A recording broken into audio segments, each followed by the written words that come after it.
ओम परमात्मने नमः।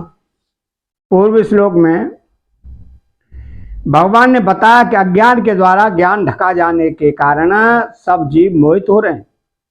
अपने विवेक के द्वारा उस अज्ञान का नाश कर देने पर जिस ज्ञान का उदय होता है उसकी महिमा आगे के श्लोक में कहते हैं। उससे पहले मैं सुनने वाले अपने श्रोताओं को सिर्फ ये कहना चाहता हूं कि वीडियो को पूरी देखें।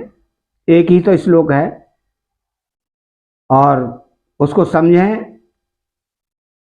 वीडियो को लाइक करें, सब्सक्राइब करें। चलो आगे चलते हैं, वीडियो शुरू करते हैं। तो ज्ञानेन तो तद ज्ञानम येषां नाशितमात्मनः तेषामादित्यवत् ज्ञानम प्रकाशयति तत्परम। अर्थात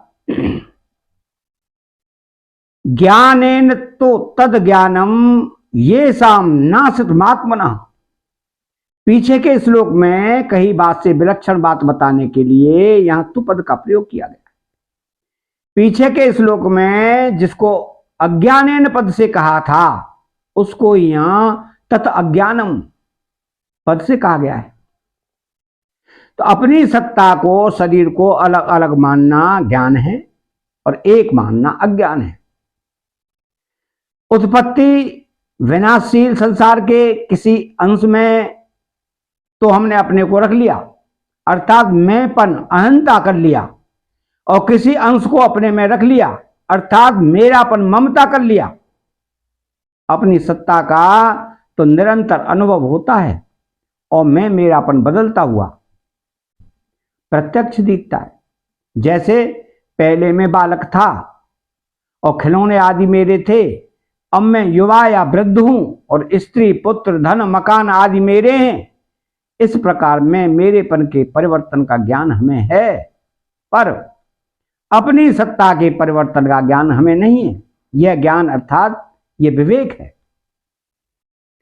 मैं मेरेपन को जड़ के साथ न मिलाकर साधक अपने विवेक को महत्व दे कि मैं मेरापन जिससे मिलाता हूं वह सब बदलता है, परंतु मैं मेरा कहलाने वाला मैं, मेरी सत्ता वही रहता हूं।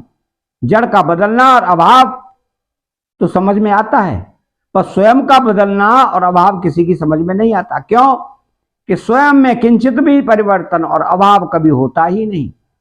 इस विवेक के द्वारा मैं मेरेपन का त्याग कर दे कि शरीर मैं नहीं और बदलने वाली वस्तु मेरी नहीं, यही विवेक के द्वारा ज्ञान का नाश करना है।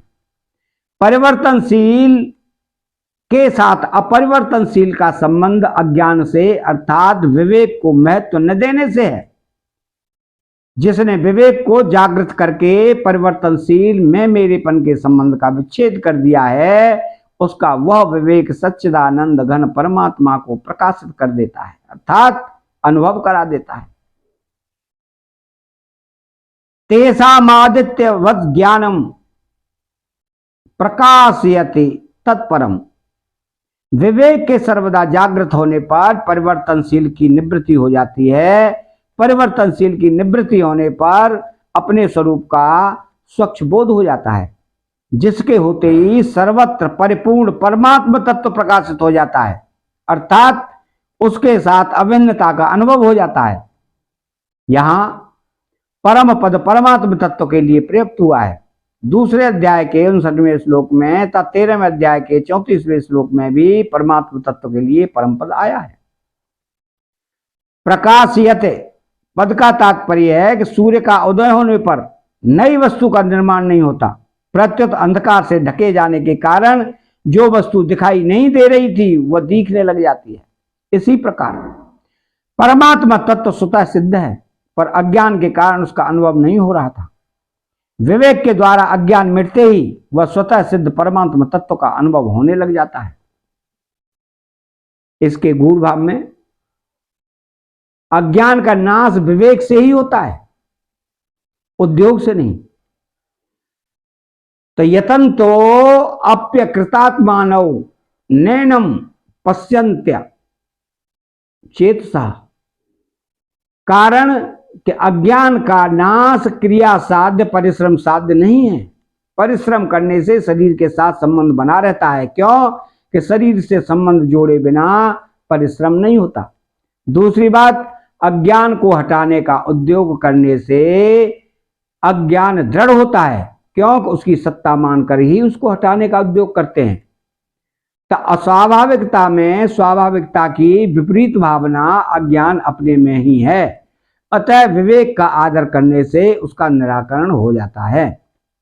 अतः चैनल को सब्सक्राइब करें, बेल आइकन घंटी को दबाएं और कमेंट बॉक्स में राधे कृष्ण लिखें और जय श्री कृष्ण।